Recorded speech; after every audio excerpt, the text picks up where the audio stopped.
thème que j'ai choisi n'est pas simple. C'est un thème que j'ai développé à travers les années et que je m'efforce de présenter toutes les fois où je rencontre des frères de teint foncé. Le thème est l'Afrique, l'homme noir et la Bible. Je reconnais que c'est un thème qui n'est pas ordinaire. On ne prêche pas souvent sur ce sujet. Et peut-être même que certains d'entre vous entendront certaines choses pour la première fois. Le 25 mai 2020, le monde entier était horrifié en découvrant l'image d'un policier blanc assassinant en direct un homme noir à Minneapolis, aux États-Unis. En 8 minutes et 46 secondes, George Floyd quittait ce monde étouffé par la méchanceté et la haine. Cet assassinat a enflammé le monde entier et provoqué des émeutes pratiquement partout dans le pays et dans presque tous les pays. Un cri unanime contre le racisme s'est fait entendre, mais l'émotion retombée, tout demeure comme par le passé. Cet événement fait ressurgir de nombreuses questions sur la place de l'homme noir dans la société. Et l'une des questions qui se pose et que l'on pose est: pourquoi ce teint épidermique fait-il tant réagir?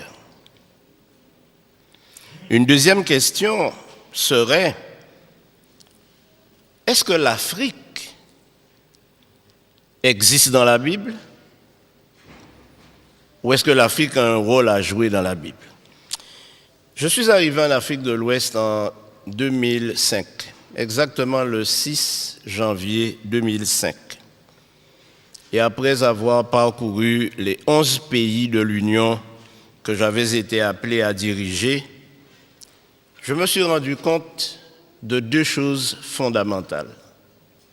La première, c'est que j'étais enfin à la maison. Et la seconde, c'est que tout ce que je voyais, ce que j'entendais, ce que j'écoutais, me semblait avoir été vu et entendu quand j'étais aux Antilles.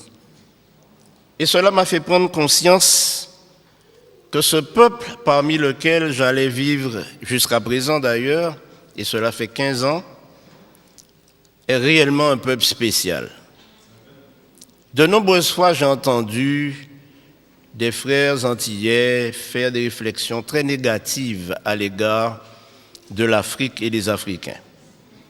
Mon problème est que c'est le résultat d'une coalition internationale dans le cadre du conflit cosmique où les médias du monde entier se sont ligués contre ceux qui ne sont pas décolorés.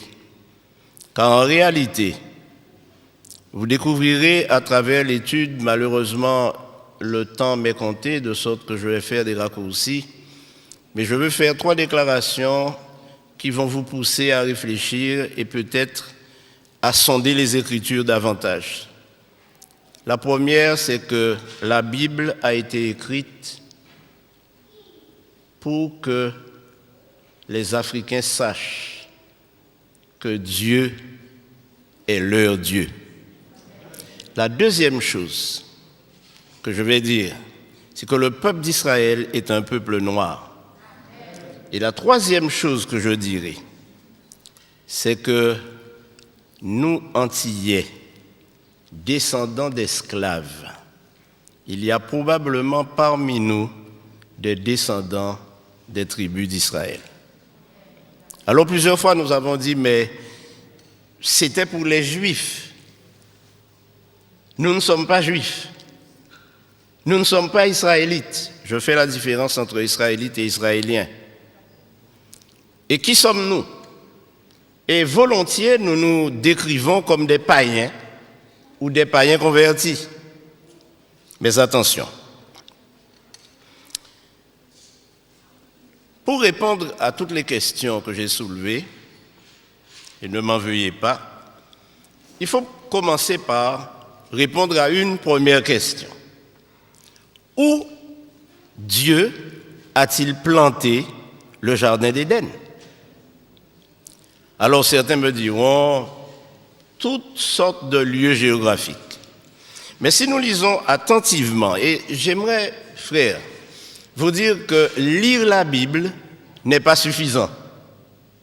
Mais ce qui est important, c'est de sonder les Écritures, questionner notre foi et questionner nos pratiques.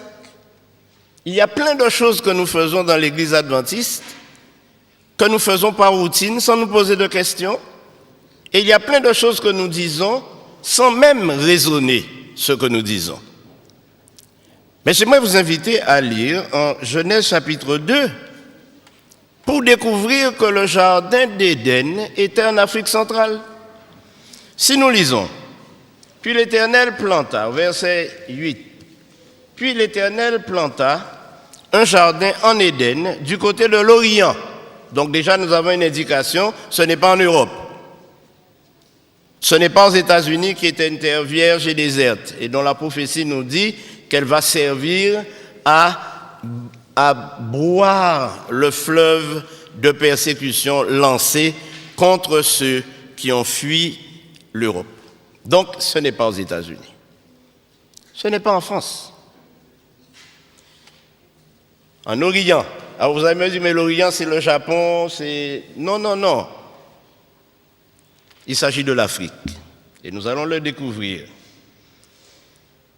Au verset 11, verset 10, un fleuve sortait d'Éden,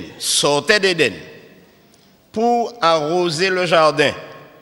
Et de là, il se divisait en 4 bras. Alors évidemment, nous, aux Antilles, qui avons un esprit tout petit, parce que nous vivons sur des îles petites, sur des terrains où nous faisons des jardins petits, nous ne pouvons pas nous imaginer la grandeur du jardin d'Éden.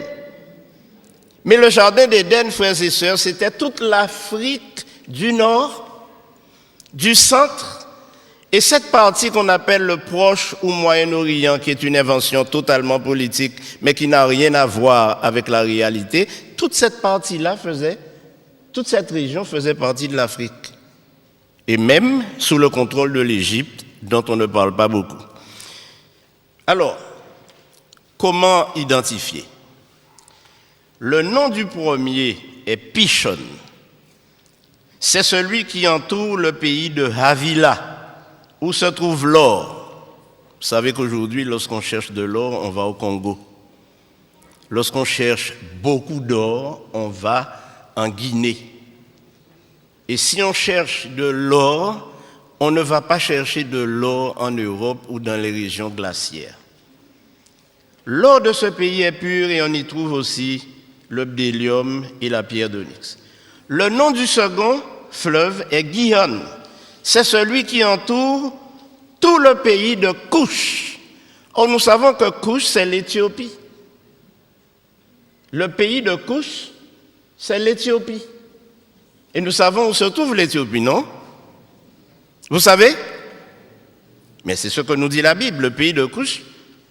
Et tout à l'heure, nous allons voir qui est Couche en réalité. Le nom du troisième est Hiddekel, c'est-à-dire le tigre. C'est celui qui coule à l'orient de la Syrie. Il coule à l'orient de la Syrie, donc il se trouve dans la région de la Libye, l'Irak, la Turquie, l'Asie. Et si vous découvrez les choses normalement, ce fleuve va jusqu'en Inde, qui faisait partie de cette région qui était sous le contrôle d'un dénommé Nimrod, dont vous avez entendu parler, qui est le premier fondateur des villes et le constructeur de la tour de Babel, ainsi que le créateur de la ville de Ninive. jusqu'en Inde.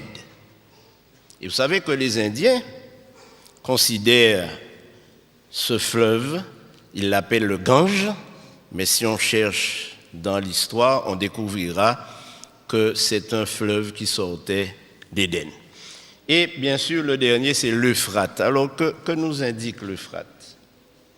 L'Euphrate, c'est toute cette région que je viens de décrire. Alors, l'Éternel prit l'homme et le plaça dans le jardin d'Éden pour le cultiver. Maintenant, quand nous allons à la création, nous réalisons que tous les animaux les plus extraordinaires, et si vous voulez voir des animaux extraordinaires, vous devez aller où? En Afrique. Même si on trouve quelques animaux en Europe perdus un petit peu dans les forêts, mais c'est en Afrique que l'on trouve tous ces animaux. Maintenant, les hommes de grande taille, on les trouve en Afrique. J'ai eu l'occasion de passer en Éthiopie et j'ai été surpris de voir la hauteur des Éthiopiens. Et quand je suis allé au Kenya et que j'ai vu les Maasai, je me suis rendu compte que la Bible ne se trompe pas. Alors mes amis, pour faire court, parce qu'il faut que le temps passe, n'est-ce pas? Le pays de Havila est un pays qui couvre toute une région, y compris l'Asie, le Yémen et l'Inde.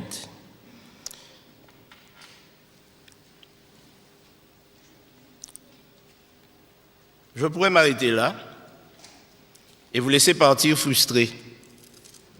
Et probablement vous posant des questions en vous disant, mais ce pasteur qu'on a invité aujourd'hui, d'où vient-il? Qui est-il? Quel étrange personnage.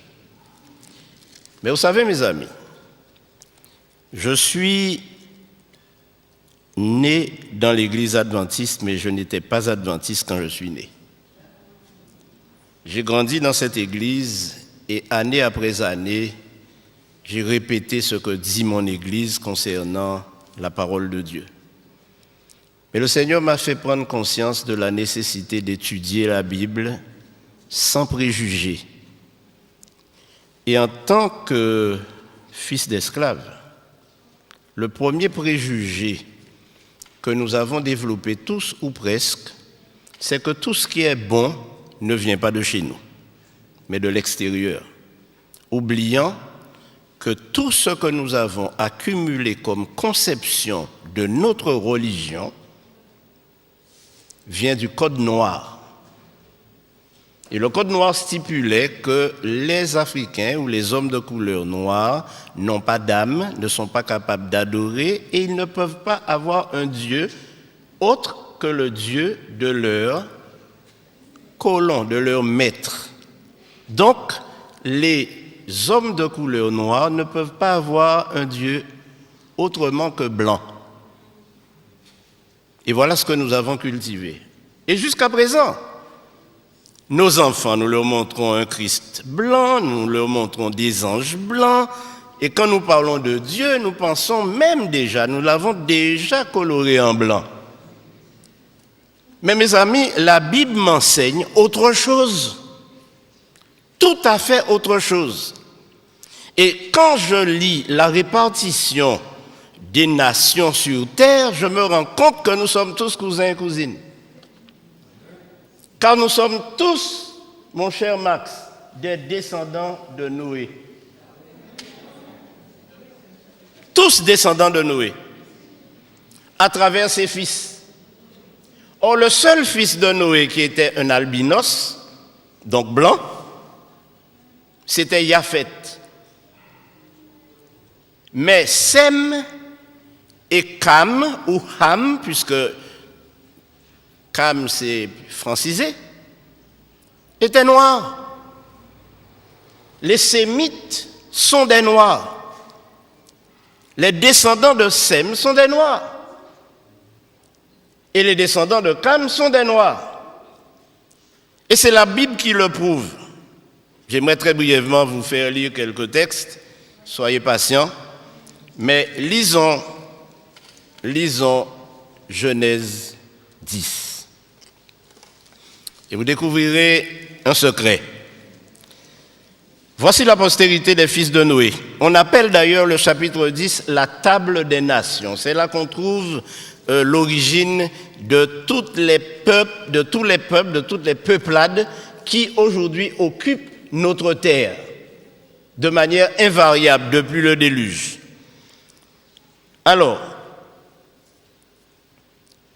les fils de Japheth, furent, notez cela, si vous avez de quoi écrire, notez-le, Gomer, Magog, Madai, Javan, Tubal, Méchec et Tiras. Et si vous avez de quoi souligner en rouge, vous verrez que les fils de Gomer sont Ashkenaz, Riphat et Togarma. Je ne lirai pas les autres, vous le ferez à la maison.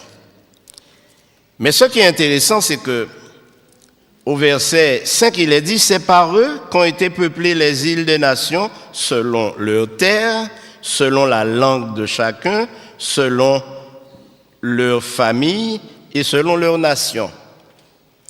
Où les fils de Japheth ont-ils habité? Eh bien, tout simplement en Europe centrale et en Europe de l'Ouest. Et c'est pourquoi, dans toute cette région, il y a des blancs.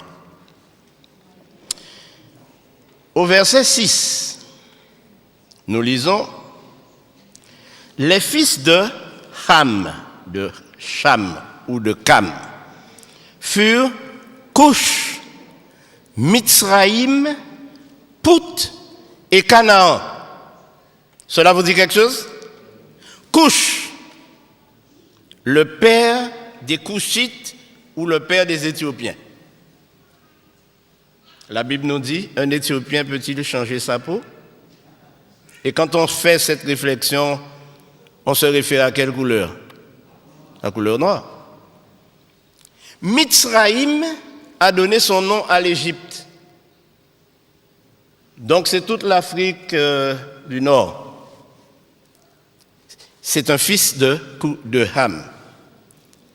Mais nous avons encore une autre réalité. C'est que nous croyons que les Libyens, que nous croyons que les Iraniens, les Irakiens, c'était des Blancs. Non, c'était aussi des Noirs, puisque Pout, fils de Ham, a donné naissance à la Libye et à tous les peuples qui habitent dans la zone. Et Canaan. Alors Canaan, souvenez-vous, c'est lui qui a reçu la malédiction de Noé, fils de Cam. Alors certains ont dit que nous sommes noirs parce que nous sommes maudits, mais ceux qui le disent sont plus maudits que nous. Parce qu'en réalité, ils ignorent que Dieu a béni Cam. Mais il a maudit Canaan pour un acte qu'il allait commettre plus tard. Alors, notez ceci.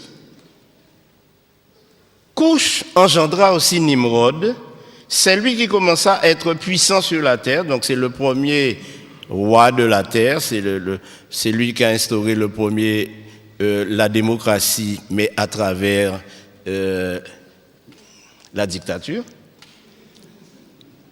Il fut un vaillant chasseur, et il régna d'abord sur quoi? Verset 10, Babel, Érec, Akkad et Calné au pays de Shinéar.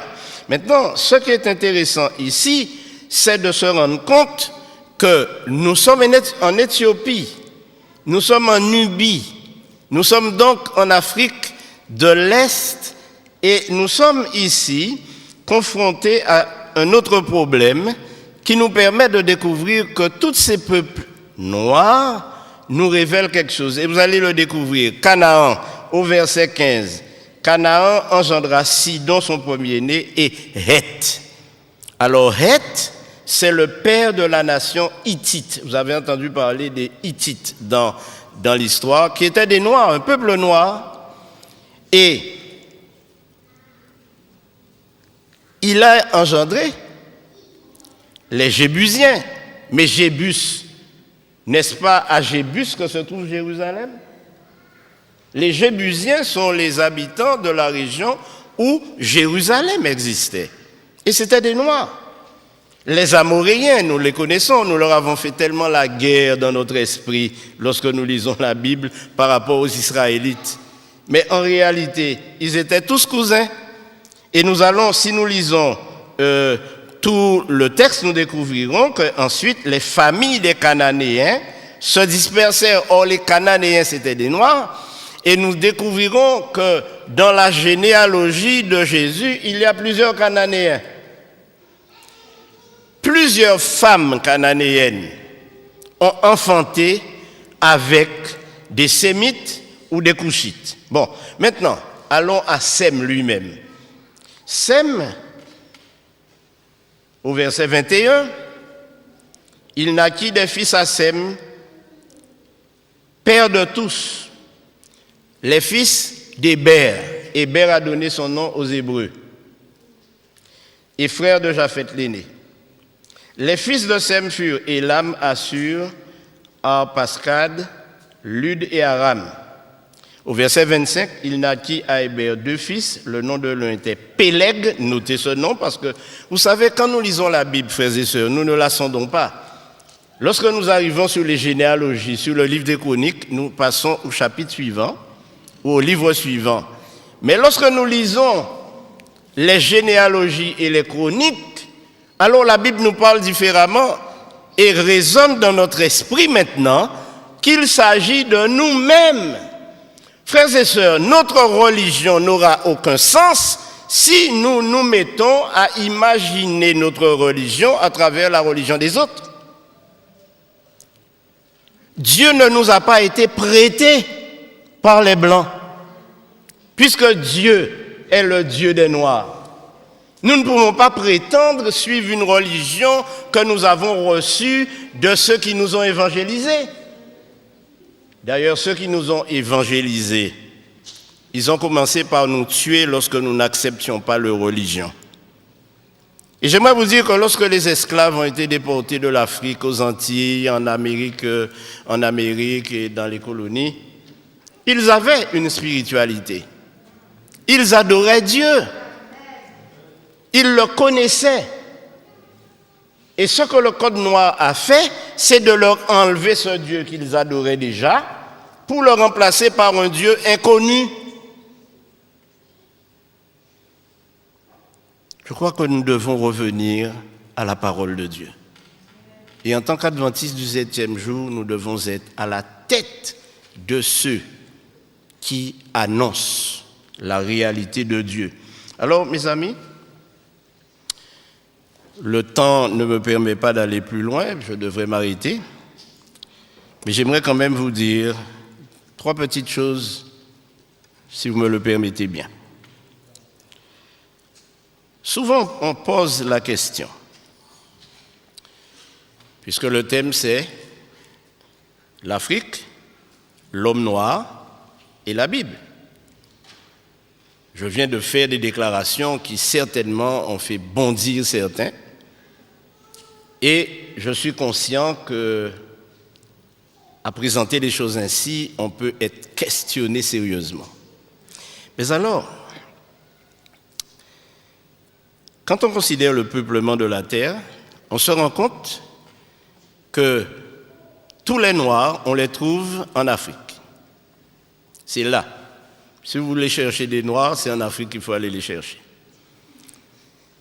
Et une Afrique qui géographiquement n'est pas celle que nous connaissons aujourd'hui, puisqu'elle englobait, comme je vous l'ai dit, toute une partie de ce qu'on appelle le Proche-Orient ancien, etc. Alors, il y a quelque chose qui a attiré mon attention et que j'aimerais vous révéler ce matin. Nous venons de lire la Table des Nations et pourtant, au chapitre 11, Dieu a révélé une chose très importante. Et quelle est cette chose? C'est qu'il nous donne la postérité de Sem, uniquement. À partir du verset 10, il dit « Voici la postérité de Sem ». Et quand nous lisons la postérité de Sem, il y a des noms qui apparaissent. au verset 16, il y a Péleg que nous venons de citer. Si nous allons encore plus loin, nous tombons sur Nachor au verset 24, qui engendra Térach ou Térak. Térak qui était qui? Qui était le père d'Abraham. Et Abraham et ses parents vivaient en Ur en Chaldée, c'est-à-dire en Irak ancien, Babylone. Abraham était un noir qui vivait dans un pays noir avec une femme noire, Sarah. Évidemment, lorsque nous lisons le verset 31, nous découvrons que Térak prit Abraham son fils et Lot fils d'Aaron, fils de son fils, et Saraï sa belle-fille, la femme d'Abraham, son fils. Ils sortirent ensemble d'Ur en Chaldée pour aller au pays de Canaan, qui était un fils de Couche. Notez ça. Le voyage d'Abraham a été un voyage extraordinaire que je ne vais pas mentionner puisque le temps ne me le permet pas. Mais lorsque Dieu fait alliance avec Abraham, au chapitre 15 et au verset 18, il est dit, « En ce jour-là, l'Éternel fit alliance avec Abraham et dit, « Je donne ce pays à ta postérité depuis le fleuve d'Égypte. » Comment s'appelle-t-il? Le Nil, jusqu'au grand fleuve, l'Euphrate. Or, nous avons vu que ces deux fleuves, ces deux bras de fleuve, sortaient de quel pays? Du Jardin d'Éden. Donc, ceci nous montre bien que quand Abraham va s'installer dans le pays de Canaan, il est toujours dans son pays. Mais il est dans le pays d'un de ses cousins, qui est un descendant de Cam. Je rappelle que Abraham est un descendant de Sem. Donc Sem était lui aussi de la même couleur que Couche, Ham, Cam. Donc c'était des Noirs. Alors maintenant, je sens venir la question.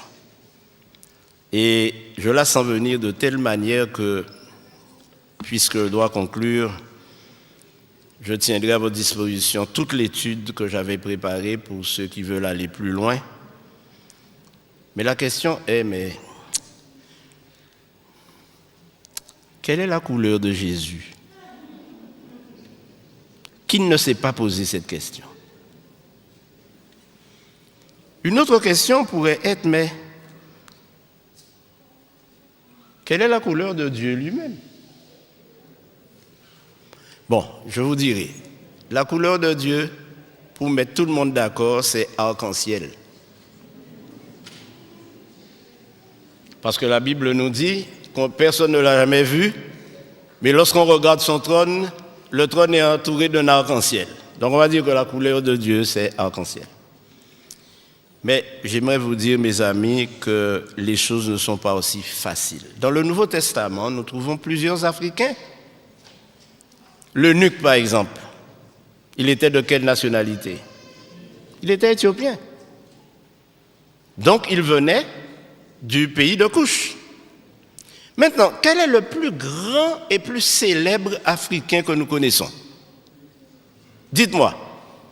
Même derrière le masque, vous pouvez le dire. La reine de Saba? Non, mes amis, vous êtes trompés. Le plus grand et plus célèbre, plus fameux Africain que je connaisse, c'est Moïse, né en Égypte. Il est né en Égypte. C'est un Africain, Moïse. Un Africain noir. Beaucoup de personnes s'imaginent Moïse à travers le film de Cécile B. DeMille, un vieux blanc, à tête blonde, à cheveux blancs et barbe blanche. Non! Et la raison est simple, mes amis. Moïse a été élevé à la cour de Pharaon pour succéder au Pharaon. Or, nous savons aujourd'hui, et le monde scientifique, les historiens, les théologiens savent que les Égyptiens étaient des Noirs et les pharaons étaient noirs. Posez-vous la question, comment le pharaon qui a demandé de tuer tous les enfants hébreux, s'ils étaient blancs ou métis, je ne sais pas, aurait-il nourri à sa cour un petit blanc?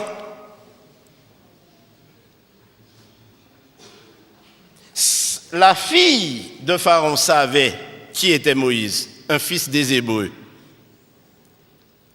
Mais c'était un sémite noir. Autrement, il n'aurait pas pu aspirer au trône de Pharaon. Maintenant, si vous voulez une preuve, vous allez la trouver d'ailleurs. Elle n'est pas difficile à trouver. Si vous lisez Exode 2, verset 18, lorsque Moïse s'en va en fuite et qu'il arrive chez Jéthro, qui lui était un Éthiopien,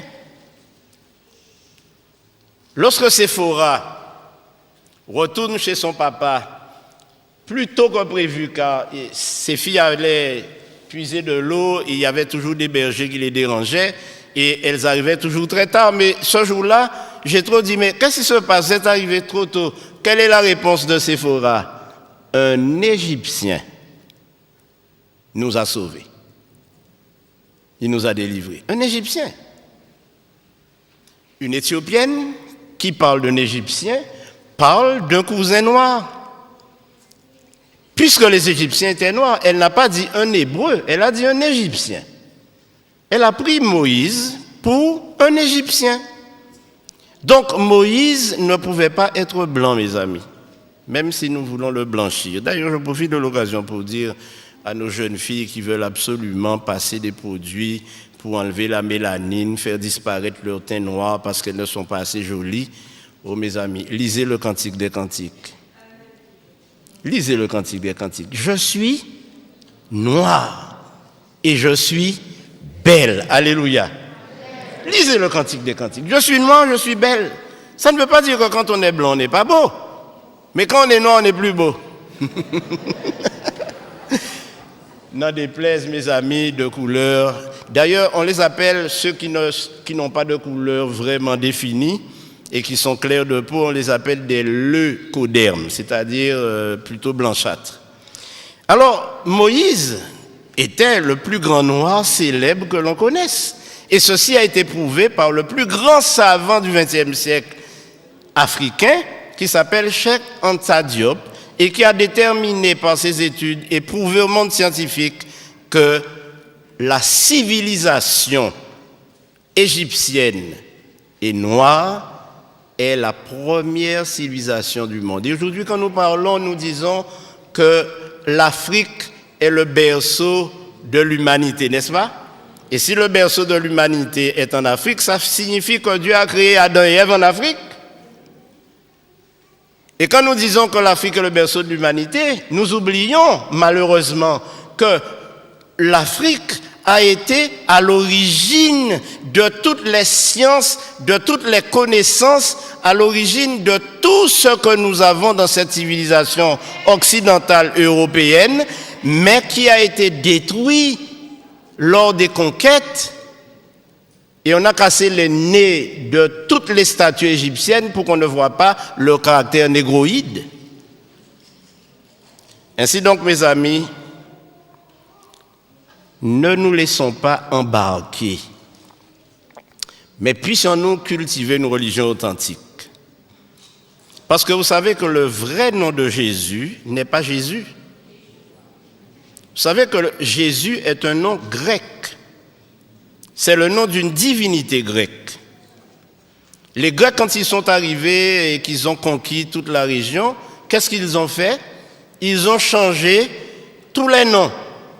Ils ont changé le nom des divinités, les noms des gens, et ils ont donc traduit Jesus, qui est un nom grec. Mais le vrai nom de Jésus, c'est Yehoshua, qui signifie Yahvé est le Créateur.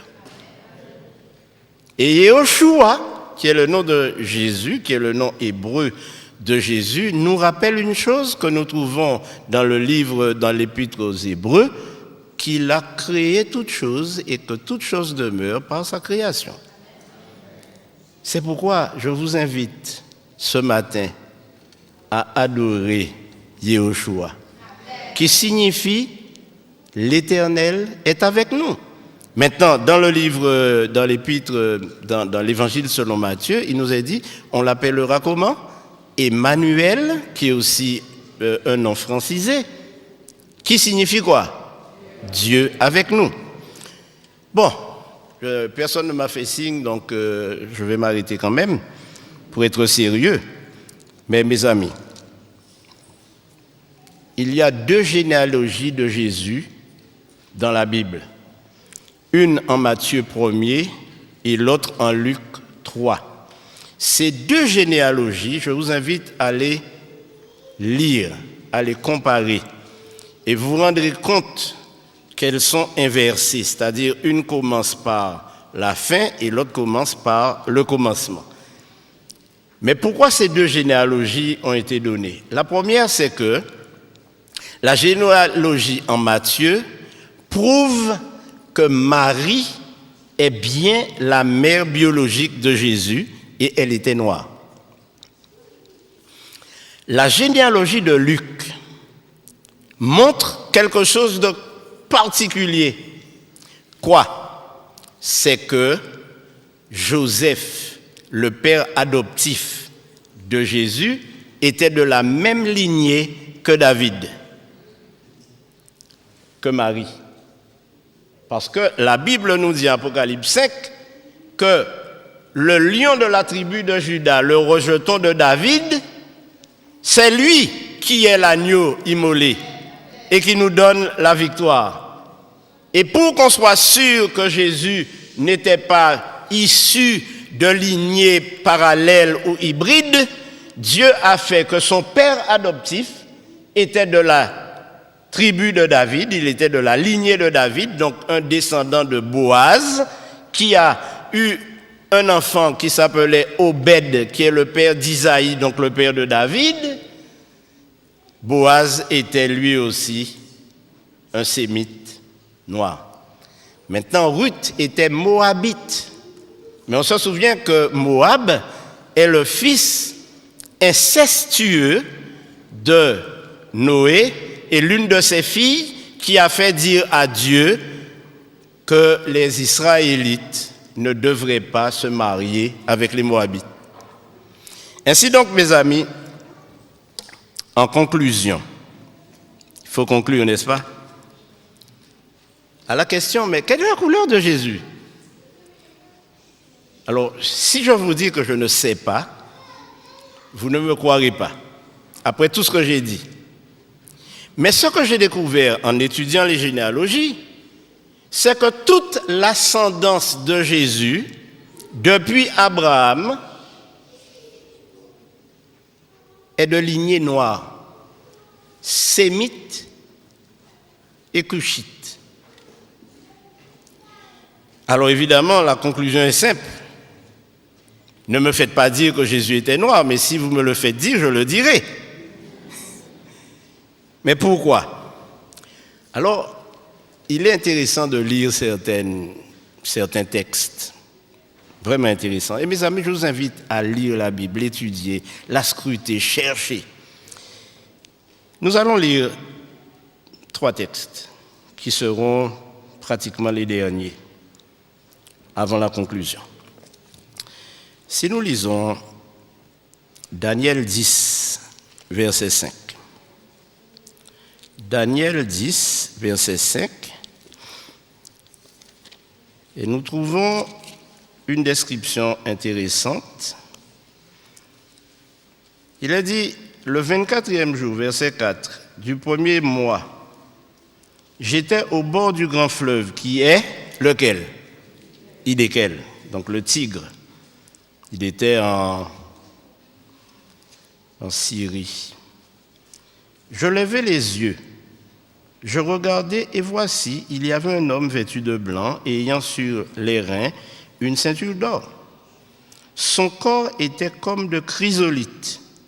Son visage brillait comme l'éclair. Ses yeux étaient comme des flammes de feu. Donc ses yeux étaient de quelle couleur déjà? Rouge. Ses bras et ses pieds, ses bras et ses pieds, les parties visibles, étaient de quelle couleur? De bronze. Et le bronze est blanc? Qu'en pensez-vous? Vous avez déjà vu des statues en bronze qui sont blanches? Eh, vous êtes vivant? Oui ou non? Non! Il est question de l'airain poli. L'airain, c'est couleur comment? Cuivre, couleur bronze. Si vous brûlez du cuivre, il devient noir. Or, Daniel nous dit qu'il a vu les bras et les pieds de quelle couleur? Airain poli. Il n'est pas le seul. Il n'est pas le seul. Puisque Ézéchiel fait la même description. Et Jean, lorsqu'il voit celui qui marche au milieu des étoiles, il se rend compte de la même chose. En plus, il donne un détail, c'est que ses cheveux étaient comme de la laine. Vous avez déjà vu la laine? Vous avez déjà vu des gens dont les cheveux ressemblent à de la laine?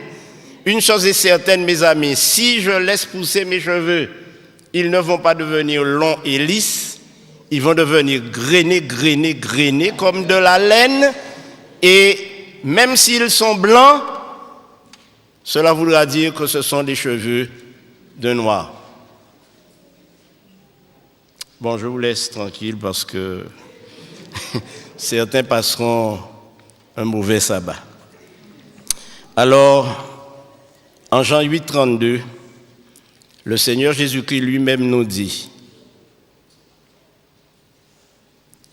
vous connaissez ce texte?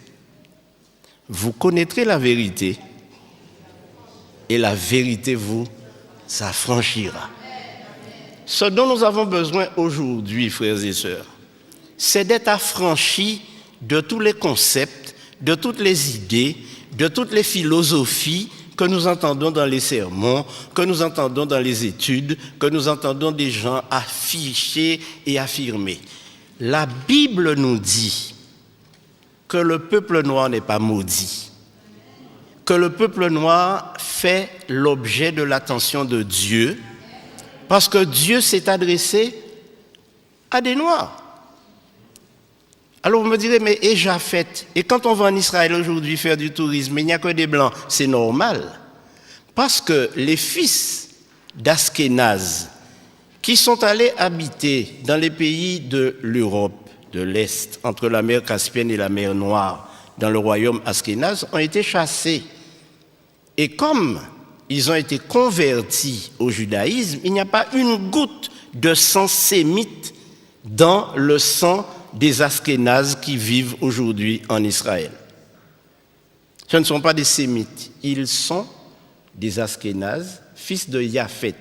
J'ai dit qu'il était albinos, comme Ésaü, qui sortit du sein de sa mère, était roux, un albinos.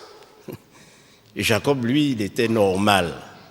Donc, ce qu'il faut retenir, c'est que tous ces concepts que nous avons développés et qui font de nous des personnes complètement complexées, lorsque nous sommes dans un milieu où nous ne retrouvons pas les couleurs auxquelles nous sommes habitués, nous sommes complexés, nous avons l'impression d'être inférieurs. Nous ne sommes pas inférieurs devant Dieu. Au contraire, nous sommes des enfants d'Israël. Il y a de cela 2 ans, j'étais au Ghana. J'étais à Kumasi, au Ghana. Et là, j'ai rencontré de nombreuses personnes qui m'ont dit « Nous sommes des descendants de Siméon ». Et ceci a éveillé mon attention. Mais savez-vous ce qui s'est passé? Lorsque les Romains sont entrés à Jérusalem et qu'ils ont commencé à persécuter les enfants d'Israël, qui étaient des Noirs, ils se sont enfuis en Afrique de l'Ouest. Et c'est pourquoi aujourd'hui, pratiquement toute l'Afrique de l'Ouest est peuplée de descendants d'Israélites. Cherchez et vous trouverez à Mans, en Côte d'Ivoire, des descendants de la tribu de Dan. Et si vous allez jusqu'en Afrique du Sud, vous trouverez les Lemba, qui eux aussi sont des Israélites, qui pratiquent tous les rites juifs sans avoir été évangélisés par aucune nation. Alors mes frères, Simon de Cyrène, c'était un noir. Mais je terminerai par ce qui va vous renverser sur votre siège.